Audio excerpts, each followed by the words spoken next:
और मेरी माँ के नाजायज संबंध बीजेपी मोदी से लेकर कहानी तक फैला गए।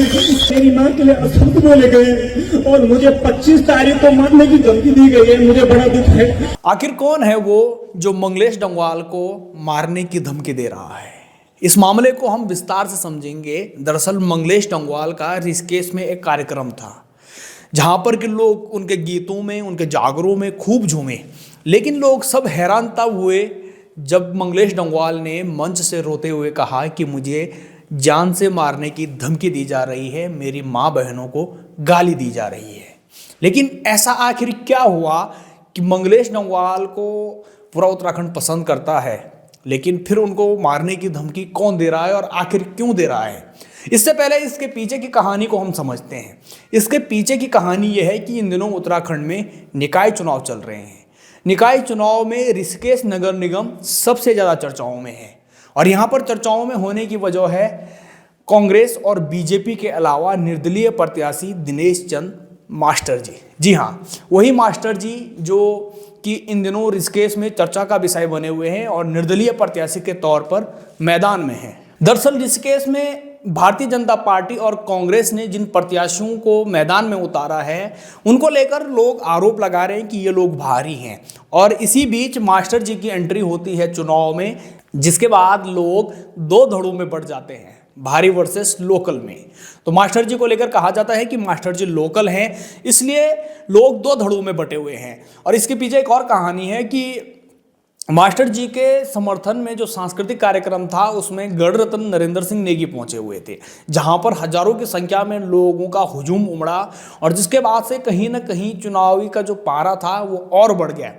इसी को लेकर कुछ दिनों पहले सोशल मीडिया पर यह आया कि जो बीजेपी के प्रत्याशी हैं शंभू पासवान, उनके समर्थन में मंगलेश डंगवाल और संगीता ढोंडियाल एक सांस्कृतिक कार्यक्रम करेंगे।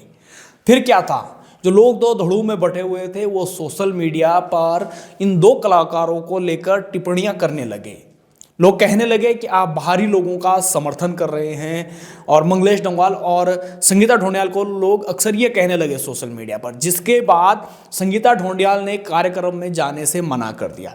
कार्यक्रम आज यानी कि 17 जनवरी को ऋषिकेश में होना था, जहां पर कि कैबिनेट मंत्री प्रेमचंद अग्रवाल सहित जो भाजपा के प्रत्याशी और तमाम कार्यकर्ता हैं वो मंच पर मौजूद थे। और इसी बीच जब संगीता ढोंडियाल ने मना किया, लेकिन मंगलेश डंगवाल कार्यक्रम में पहुंचते हैं और कार्यक्रम करते हैं। बस यहीं पे मंगलेश डंगवाल ने पहले तो अपने गीतों से, अपने जागरों से पूरी जनता को खूब झुमाया। लेकिन सब लोग हैरान तब हुए जब मंगलेश डंगवाल रोते रोते मंच पर कह पड़े कि मुझे लोग गालियां दे रहे हैं, मेरे परिवार वालों को गालियां दी जा रही हैं, मुझे मारने की धमकी दी गई है कि 25 जनवरी के बाद तुम्हें देख लेंगे। मेरी माँ के लिए अशुद्ध बोले गए और मुझे 25 तारीख को मारने की धमकी दी गई है। मुझे बड़ा दुख है और इस राज्य का बोझ आपकी कंधों पे है।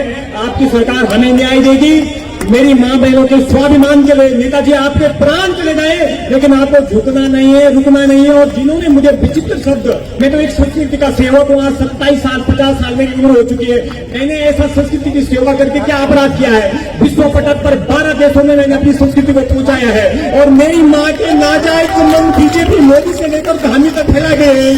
क्या मैंने इसलिए सनातन धर्म में जन्म लिया है? क्या ये चोला पहनने के लिए मैंने आज ये दिन देखा था? मैं एकमात्र ऐसा कलाकार हूँ जिसने सत्य जाल से सनातन धर्म के लिए गीत लिखा था, लेकिन मेरा अपमान किया जा रहा है। अब और आप लोग बताइए, जो धमकी दे रहे हैं वो क्या उत्तराखंड के सपूत हो सकते हैं? क्या वो उत्तराखंड के हितैषी हो सकते हैं? जो इस प्रकार के मेरे मंगलेश के लिए बोलता है, माँ बहन के ऊपर जाता है, क्या वो हमारा हितैषी हो सकता है? भाई बहन, चुनाव तो आएंगे, अब चले जाएंगे।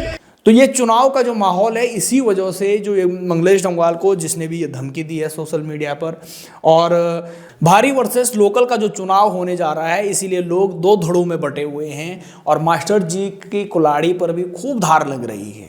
जी हाँ, नरेंद्र सिंह नेगी के कार्यक्रम के बाद से सोशल मीडिया पर तमाम वो तस्वीरें वायरल हो रही है और मास्टर जी कहीं ना कहीं चर्चाओं में खूब बने हुए हैं। अब देखना ये होगा कि ये चुनाव किस ओर रुख लेता है। वो सब अपडेट हम आपको देते रहेंगे। आप बने रहे हमारे साथ और देखते रहें बकचक।